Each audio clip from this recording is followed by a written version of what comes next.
प्रियाला प्रीत कळेना. तुला मी सांगितलं होतं की नाही की तू नौका आहेस हे लिसनर्सना कळायची गरज नाहीये. तरी सुद्धा तू का बोललास? नाही नाही, काय समजतोस काय स्वतःला तू? हा, कोण आहेस तू? आणि आता ही तुझी strategy. I am not an RJ, मी तुमचा मित्र आहे. ही जर फ्लॉप गेली तर who is responsible for it? कोण घेणार ही रिस्क? अभि आला होता का भेटायला? हो, करेक्ट. आत्ता बरोबर बोललीस तू. अभि मला भेटायला आला होता आणि आता रोज रात्री 11 वाजता मला न चुकता भेटायला येणार आहे तो. अगं शमी, पण डॅडनी सांगितलं होतं हेच ना की मी आणि अभिजितने एकमेकांना भेटायचं नाही. जे घडले ते तू ऐकलंस ना तर तू वेडी होशील. अभि मला भेटला पण प्रत्यक्ष नाही, त्याचा आवाज भेटला मला. काय? अगं म्हणजे अभि आरजे झालाय. 99.9 मुंबई तडका FM वर अभिजित आरजेचं काम करायला लागलाय आता. काही रिस्पेक्ट नाहीये तुझ्या सिनियर्स ज्या चॅनलला डावलून ना तू स्वतःची अक्कल वापरलीस. नाही, अशा लोकांसाठी ना एकच गोष्ट बरोबर आहे. तो दरवाजा जस्ट गेट आउट. गो. अहो सर, बघताय काय तुम्ही? सांगा ना त्याला. Just ask him to leave. Sir, आता जो शो झाला MPPK, तो आतापर्यंतच्या नाईट शो मध्ये सर्वात highest number of call record त्यांनी बनवले. सर, हा शो हिट आहे.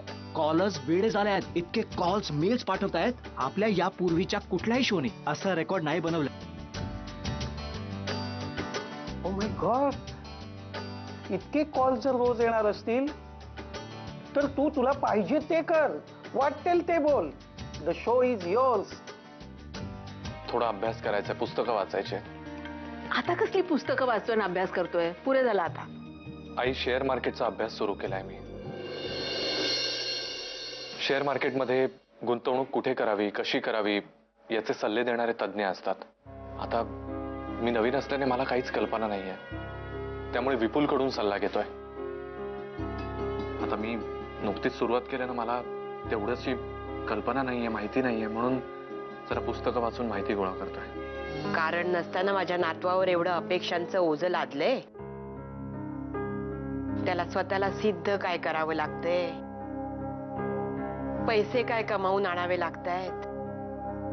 लाख मोलाचा माझा नातू कोणाच्या तरी लायक आहोत हे दाखवून देण्यासाठी म्हणून धडपड करतोय धावपळ. आम्हाला तुमची समजून सांगण्याची पद्धत आवडली. तुमचा शेअर मार्केटचा अभ्यास आहे हे लक्षात येते. आम्हाला अशीच माणसं हवी, डेली अपडेट देणारी. तुम्ही जर शेअर संबंधात आम्हाला अशीच माहिती देत असाल तर आम्ही तुम्हाला फायनान्शियल कन्सल्टंट म्हणून कामावर ठेवू. अरे वा, मेघनाबाईंचा मेल आलाय. काय म्हणतायत? हाय दादा, मेघना हिअर. कसा आहेस? मी खूप मजेत आहे. माधुरी ताई कशी आहे आणि माझी छोटूशी सोनुली? आज सुद्धा इथे आलेला प्रत्येक आरजे 6 महिने माझ्याकडनं ट्रेनिंग घेतो. मी सांगेल तसं बोलतो, मी सांगेन तसं वागतो. हा नवीन मुलगा, याची हिंमत कशी झाली नवीन स्टाईल शोधून काढण्याची?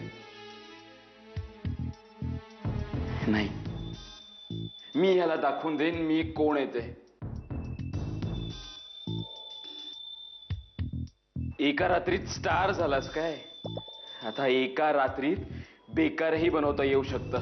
हा आई, अभि बोलतोय का? काय कामात होतीस? वेळ लागला फोन उचलायला.